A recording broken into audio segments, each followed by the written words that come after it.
인공지능이 이제 끝이 없어요, 사실은. 이제 사람을 완벽히 능가하는 인공지능이 나올 것이냐, 그렇게 도달하기 위해서 우리가 연구를 열심히 하는 거고요. 저는 한양대 융합전자공학부의 장준혁 교수고요. 제 주 연구 분야는 음성 음향 신호 처리 및 머신러닝이라는 분야인데, 그중 대표적인 분야가 음성 인식, 음성 합성, 화자 인식 관련된 신호 처리, 인공지능, 딥러닝 연구를 하고 있습니다.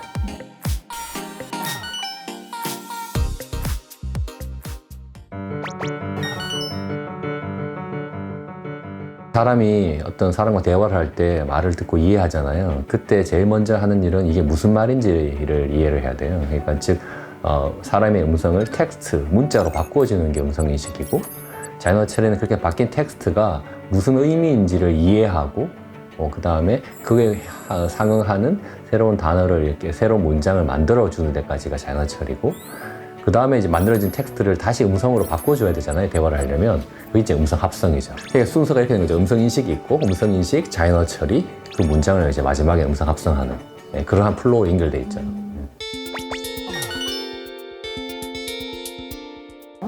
음성 인식 시스템은 사실 딥러닝 이전과 이후로 이렇게 나뉘어져요. 그러니까 딥러닝 즉 인공지능 이전과 이후. 그러니까 인공지능 이전에는 음성 인식이 꽤 나름 성능이 좋아서 스마트폰, 휴대폰에도 이렇게 장착되고 했었지만 사람들이 이렇게 만족할 만한 성능을 못 냈는데, 그러다가 이제 인공지능의 대표 알고리즘인 딥러닝이 개발되고, 딥러닝 기반의 음성인식이 개발되면서 기존에 우리가 만족하지 못했던 수준의 그걸 넘어서는 형태의 성능이 나오게 되면서 실제로 이렇게 요즘같이 아주 핫하게 많은 곳에 사용되기 시작한 거죠. 가장 대표적인 게 스마트폰에서의 음성인식, 비서, AI 스피커, 자동차, 로봇 등의 이제 음성인식 시스템이 본격적으로 활용되게 된 것이 바로 딥러닝 기반 음성인식 기술이 아주 성능이 좋아지게 된 그러한 결과물에 있는 거죠.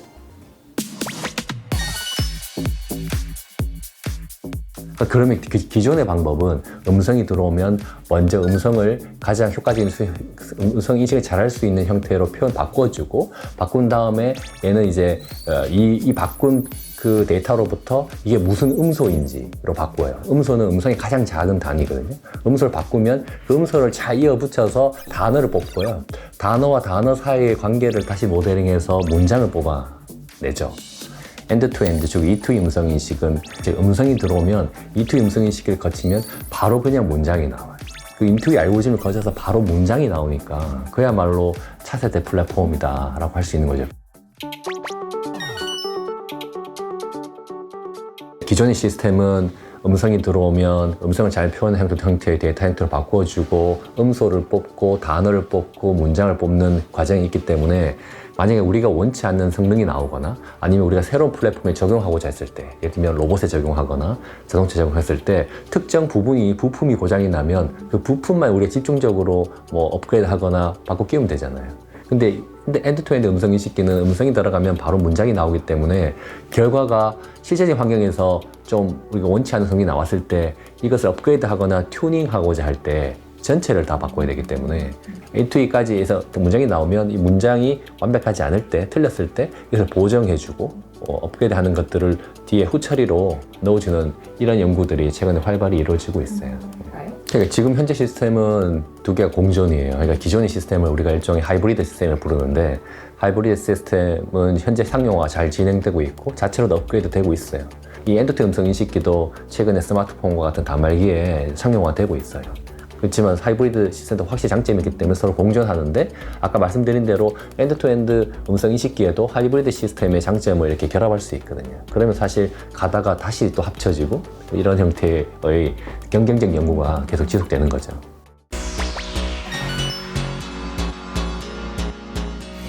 그러니까 로봇이 지금 이제 산업용 로봇에서는 실제로 상당히 상용화되고 있고, 그죠? 이제 각광을 받고 있는데 아직 그 가정용 스마트 홈 로봇 쪽은 많이 못 들어왔고요. 그것이 실제 어떤 매출을 일으키거나 어떤 낼 것이냐에 대해서는 퀘스천이죠.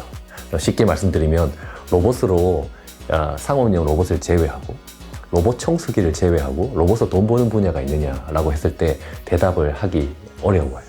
예. 근데 그런 걸 극복하기 위해서는 로봇에 이제 인공지능, 인텔리전스라는 기능을 줘야 되는데, 그러려면 로봇이 사람이 하는 말을 정확하게 이해하고 그것에 대한 응답을 줄 수 있다면 그때부터는 로봇이 시너지를 내겠죠. 근데 아직 그 단계까지 못 간 것 같아요. 지금은 전혀 그 단계가 아니라서 로봇에 그야말로 밑빠진 그 독에 이제 물 붓기처럼 지금 하고 있는 것 같지만, 그 인계까지 넘어서는 순간이 이제 새로운 이제 패러다임이 생성될 수 있는 그런 순간이라고 보는 거죠. 그래서 그렇게 많은 기업들이 로봇에 투자하고 있는 것 같아요.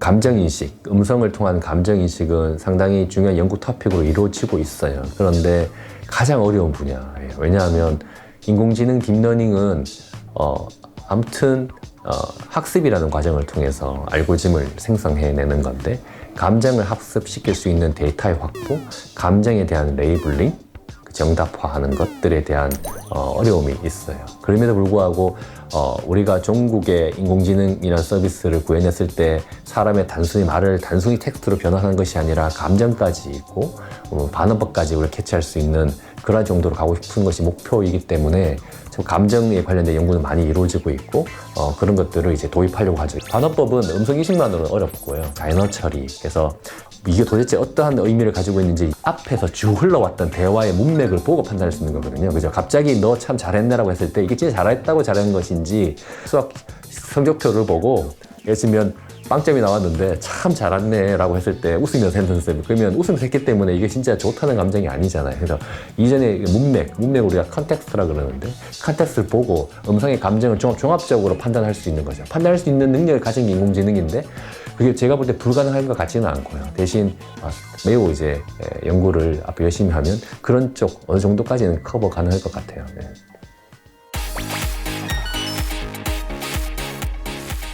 100% 음성인식 가능하냐? 첫 번째 불가능하거든요. 왜냐하면 사람도 우리가 음성인식이 좋아지면 좋아질수록 사람들이 더욱더 챌린지한 환경에서 음성인식 하고 싶어 해요. 예를 들면 KT에서 만든 로봇도 우리 가정 환경에서 뭐 TV 켜놓고, 그죠? 뭐 호텔 어떤 로비에서 시끄러운 환경에서 음성인식하면 엔드-투-엔드 음성인식 성능이 그렇게 만족할 만큼 안 나오거든요. 그런 로봇이 가장 또 요즘 핫한 플랫폼 중에 하나가 자율주행 자동차잖아요. 그러면 주행 중에서의 잡음 같은 것들이 들리면 마찬가지로 엔드-투-엔드 음성인식도 그런 성능 저하에 목도할 수밖에 없거든요. 그러면 그것들을 극복할 수 있는 방안이 알고리즘적으로 데이터 측면에서 나와야 돼요. 그런 것들이 당연히 앞으로 계속 극복돼야 되는 문제고, 언어는 진화의 어떤 그 결과물이거든요. 몇십 년 전에 했던 언어랑 지금 사용하는 언어가 매우 다르고 발상하는 형태도 바뀌고 계속 바뀌거든요. 그런 것들을 우리가 모델링하고, 또 언어라는 게 보면, 음성이라는 게 보면 그 노인이나 어린이 다 다르고요. 또 지역적인 사투리도 다 다르기 때문에 그런 것들 커버해주는 연구들이 매우 많이 필요하죠. 인공지능이 이제 끝이 없어요, 사실은. 이제 사람을 완벽히 능가하는 인공지능이 나올 것이냐, 그렇게 도달하기 위해서 우리가 연구를 열심히 하는 거고요. 근데 이제 음성인식은 아까 말씀드린 대로 상당히 많은 문제를 다 해결해야 음성인식이 좋아지거든요. 그러니까 자동차에서 잡음, 그 다음에 하울링, 에코 이런 것들을 다 극복해야 되고, 주행 중에서 그 다음에 AR 스피커 같으면 거리가 떨어지는 환경에서 음성인식이 매우 떨어지는데, 그런 것들을 극복할 수 있는 전체 토탈 솔루션 알고리즘들을 개발하는 것이 저 연구실의 가장 큰 목표고요. 학생들을 잘 키워서 전문가로 양성하고 그 학생들을 관련된 업체에 잘 딜리버하는 것이 저희 미션이죠.